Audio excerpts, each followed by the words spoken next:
Americans usually think Vietnam was lost on the battlefield, but many historians say something different, that the United States didn't lose the war in Vietnam.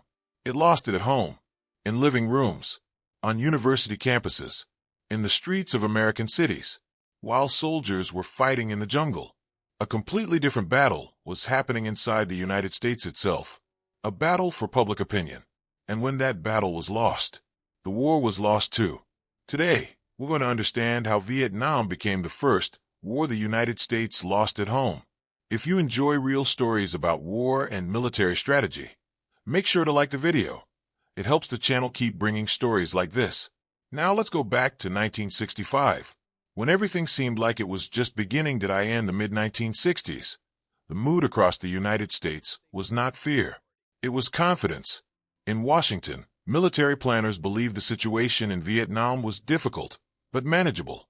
The United States had the strongest military in the world, unmatched air power, advanced technology, and an army that had already proven itself across 2 world wars. Many leaders believed the outcome was almost inevitable. Communism was spreading across parts of Asia, and Vietnam had become the place where American power would stop it. The idea seemed clear and simple at the time. If South Vietnam fell, other nations in the region might follow. So the United States made a decision. In 1965, American involvement changed dramatically. What had once been limited military support and advisors suddenly became something much larger. Combat troops began arriving in huge numbers. Young American soldiers stepped off transport planes into a hot, unfamiliar world of jungles, rice fields, and distant villages.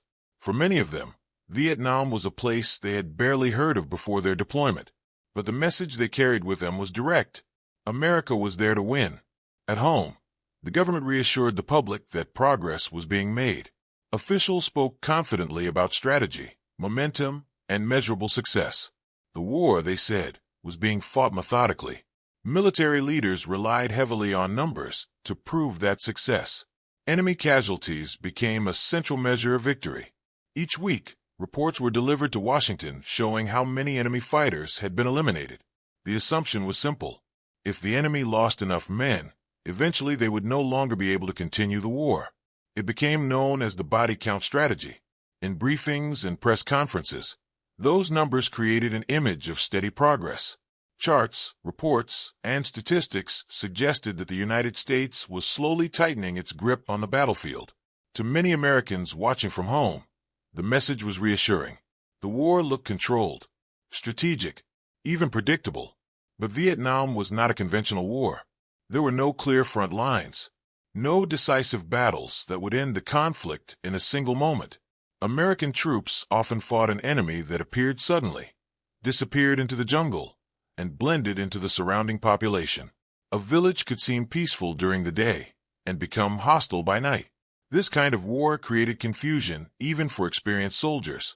Patrols moved through thick forests where visibility was limited and the enemy was rarely seen until the shooting started. Yet the reports sent back to the United States continued to paint a picture of progress. Week after week, officials told the public that victory was getting closer, that the strategy was working, that the enemy was weakening. And for a while, most Americans believed it. Support for the war remained relatively strong in the early years. Many families trusted the government's explanation that the conflict was necessary to stop the spread of communism. The United States had faced global threats before, and each time, it had eventually prevailed. But Vietnam was unfolding during a different era.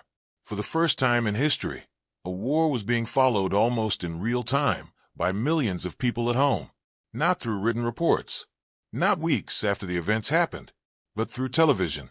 And slowly, quietly, something began to change, because while government officials were describing a war that was being won, American families were beginning to see something very different. Night after night, images from Vietnam started appearing in living rooms across the country, and those images would begin to raise questions that numbers and statistics could not answer, questions that would slowly reshape how Americans understood the war. And that shift would begin with something no previous generation had experienced before. Vietnam was about to become the first war fought, not only on the battlefield, but on television screens across the United States. For most of American history, wars were distant. People read about them in newspapers. They heard updates on the radio. Sometimes the news arrived days later, sometimes weeks. But Vietnam was different. In the late 1960s, something new had entered nearly every American home: the television. By that time, millions of families had a TV set sitting in their living room. Every evening, people gathered after dinner to watch the nightly news. It had become part of the daily routine. And slowly, the war in Vietnam began appearing on those screens, not as distant reports, but as moving images. At first, many Americans watched with curiosity. Correspondents stood in jungles, airfields, and military bases, describing the situation overseas.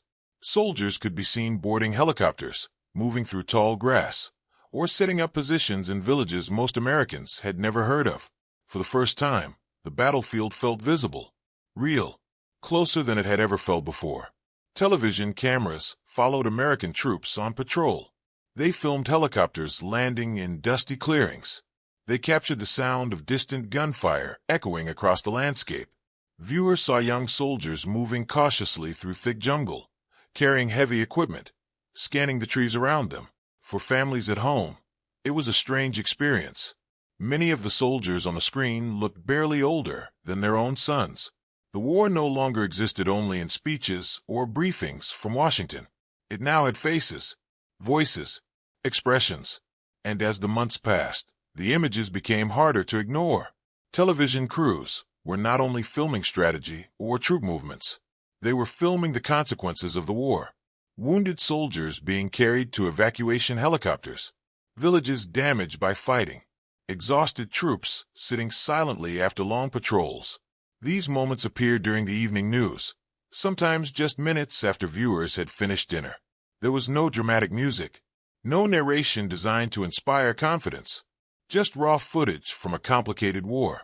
For many Americans, it created a quiet sense of unease, because the images on television did not always match the confident tone coming from government briefings.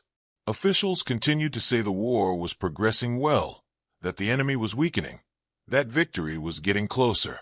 But the scenes on television often looked different. The jungle looked endless, the fighting looked confusing, and the war seemed far from finished. Journalists on the ground began asking harder questions. Some reports described how difficult it was to identify the enemy. Others showed how American forces sometimes struggled to control areas they had already fought over. The public began noticing the gap. On one side were official statements filled with numbers and statistics. On the other were images that felt uncertain, unpredictable, and costly. Night after night, the war continued entering American homes through television screens. And slowly, opinions began to shift. Some viewers still believed strongly in the mission. Others began wondering how long the war would last. Conversations about Vietnam started appearing at dinner tables, in workplaces, and on college campuses.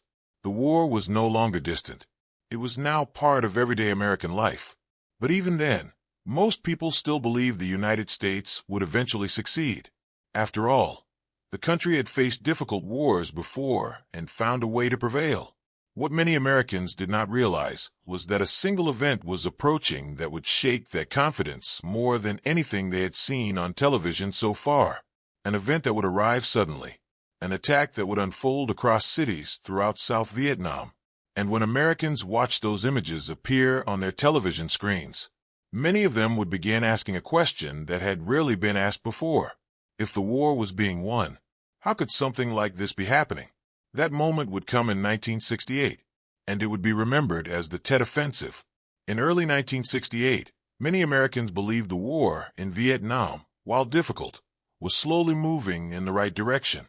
Military leaders had spent months explaining that the enemy was weakening. Weekly briefings in Washington repeated the same message. Progress was being made. Victory would take time, but the strategy was working. Then, almost overnight, everything changed. It began during a holiday. Tet was one of the most important celebrations in Vietnam, marking the Lunar New Year. Traditionally, it was a time when fighting slowed down. Both sides often observed an informal pause as families gathered and cities prepared for the festivities. But in January of 1968, the quiet never came. Instead, during the early hours of the holiday, coordinated attacks erupted across South Vietnam. More than 100 cities and towns were suddenly under assault. For American commanders, the scale of the operation was shocking. Enemy fighters appeared in places many believed were secure. Battles erupted in provincial capitals, military bases, and crowded urban streets. In Saigon, the capital of South Vietnam, fighting broke out in areas that had rarely seen combat before. One of the most startling moments came when a small group of enemy fighters attacked the U.S. Embassy compound. Although the attackers were quickly contained, the image itself carried enormous weight. If the American embassy in Saigon could be attacked, people wondered what else might be vulnerable. The fighting continued for days. In the ancient city of Hue, some of the most intense urban combat of the entire war unfolded. Street by street, building by building, American and South Vietnamese forces fought to regain control. The battles were brutal and exhausting. From a strictly military perspective, the offensive eventually turned into a disaster for the forces that launched it. They suffered enormous casualties, and many of their units were heavily damaged in the fighting. But the battlefield was only one part of the story, because millions of Americans were not seeing the offensive through military reports. They were seeing it on television, night after night. Images appeared showing explosions in city streets, helicopters racing through smoke-filled skies, and soldiers moving cautiously through neighborhoods that had suddenly become war zones. To viewers back home, the message was confusing. For months, they had been told the enemy was struggling, but now the enemy seemed capable of attacking everywhere at once. The contrast was difficult to ignore. If the war was being won, many people wondered, how could such a massive offensive happen in the first place? Even respected journalists began expressing doubts. Some television anchors, after visiting Vietnam themselves, openly questioned whether the war was heading toward the victory that had been promised. These moments mattered. In earlier wars, public opinion shifted slowly, but now information moved quickly. Images from the battlefield reached millions of Americans within hours. The sense of uncertainty spread across the country. Support for the war did not disappear overnight, but confidence began to weaken. People started asking new questions. How long would the fighting continue? How many more soldiers would be sent?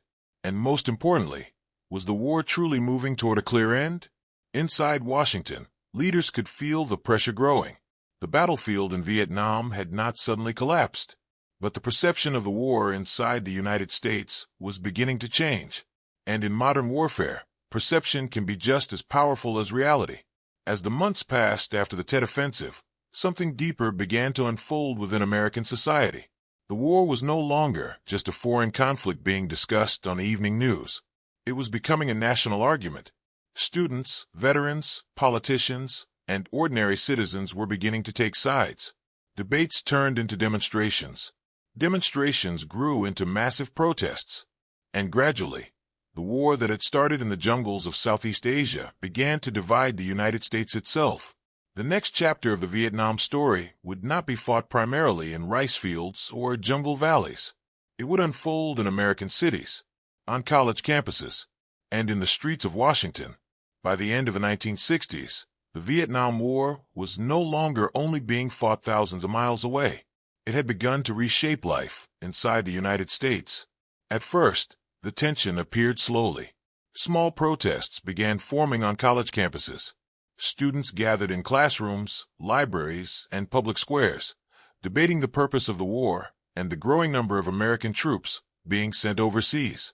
Many of these young people were watching the war closely for a personal reason: the draft. Every year, thousands of young American men were being called into military service. For many families, the war was no longer a distant policy decision made in Washington. It had become something personal. A letter in the mail could change a life overnight. As the number of troops in Vietnam increased, the number of American casualties also began to rise. Local newspapers started printing the names of soldiers killed in action. Communities across the country saw the cost of the war arriving in quiet, painful ways. A folded flag, a knock at the door, a funeral in a small hometown cemetery. For some Americans, these losses strengthened their belief that the war had to be won. Others began questioning whether the sacrifices were leading toward a clear outcome. By the late 1960s, the debate was spreading beyond campuses. Large demonstrations began appearing in major cities. Thousands of people marched through streets carrying signs, chanting, and demanding an end to the war. Washington, D.C. saw some of the largest protests in American history. The country was becoming deeply divided. Some Americans believed the protests were unpatriotic, arguing that soldiers fighting overseas deserved full support from the nation they represented. Others believed speaking out was necessary, that questioning the war was part of defending American values. Families argued about Vietnam at dinner tables. Friends disagreed in workplaces. The war had become more than a military conflict. It had become a national struggle over identity, trust, and the limits of American power. Meanwhile, the soldiers serving in Vietnam continued carrying out their missions, often far removed from the debates unfolding back home. Many of them focused on survival, on the next patrol, on the next helicopter ride into uncertain territory. But when those soldiers eventually returned home, they came back to a country that looked very different from the one they had left. Some returned to quiet appreciation. Others returned to confusion, tension, and a society still arguing about the war they had just fought. Inside Washington, political leaders could see the growing pressure. Public opinion was shifting. Support for the war was becoming harder to maintain as protests grew larger and doubts became more visible across the country. Eventually, American strategy began to change. Troop withdrawals slowly began. Negotiations attempted to find a way out of the conflict. Years later, in 1975, the war reached its final moment when Saigon fell and the long conflict in Vietnam came to an end. For many Americans, the images of that moment felt like the closing chapter of a difficult era. But historians often point to something deeper, because long before that final day in Saigon, the war had already begun slipping away in another place. In American living rooms, on television screens, on college campuses, and in the streets of American cities. Vietnam became the first war where the battlefield was not only overseas, it was also inside the national conversation of the United States. The war changed how Americans viewed military power, political leadership, and the relationship between the public and the wars fought in their name. And after Vietnam, one thing became clear. No future American war would ever be completely separate from the voices, questions, and opinions of the American people back home. If you found this story insightful and want to see more deep dives into the moments that shaped American military history, make sure to like the video and subscribe to the channel, because many of the most important turning points in history are not always decided by a single battle. Sometimes, they are decided by something far more powerful: what an entire nation begins to believe.